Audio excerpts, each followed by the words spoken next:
Well, you know, I'm not cut out for it. I can never be a member of the Kliq. yeah. Now, I wanted to ask you though. Now Sean Waltman. Now, Workrate. I want to talk about Workrate. HBK, Scott, Waltman. Cornette gave the verdict on you already with the 5 moves. But when you guys would ride with someone, was the work rate something that was important that got that guy over with you? Yeah. To be on the road? I mean, because it's so different when you're, and I'll always make references, like I was for the money. It was, it wasn't for the money back then because we weren't getting paid shit. One of my balls stuck to the inside of my thigh here.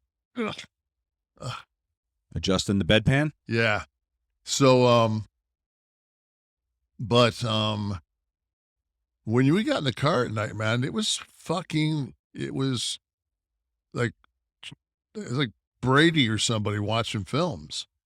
Like we went over everybody's match spots, da da da da. It wasn't like, name your top 5 albums. Well, we talk business 24/7. And if you weren't in that mindset, then there wasn't a place for you in that car.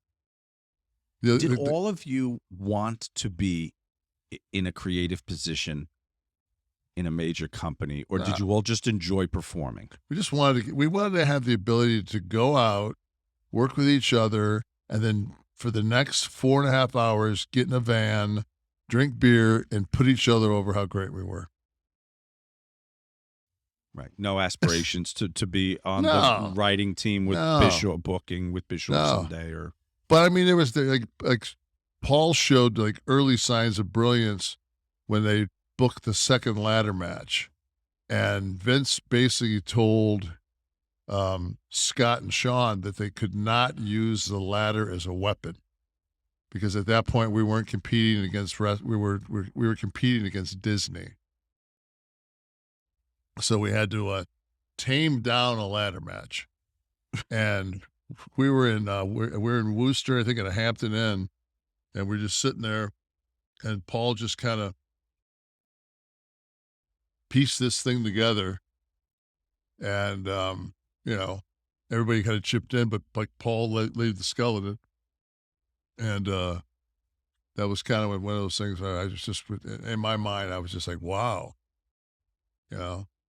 like the time when Shawn Michaels got like knocked out, and we did the thing where the announcers stopped and the boys came from the back with the kick. It's when he lost his smile and all that shit. Well, we booked that. Sean thinks he was part of it. Sean was unconscious when we booked it. That was about 30% me, 30% Paul, and 30% Scott and Sean. But it was like Paul and I were up front, so we were kind of like, oh, and then right, because that was just right after Ripken had beaten Garrick's streak for games. Oh, and remember they took him around in a car around the outfield and everything, and they were silent on ESPN. They didn't say a word. They just let the moment become organic.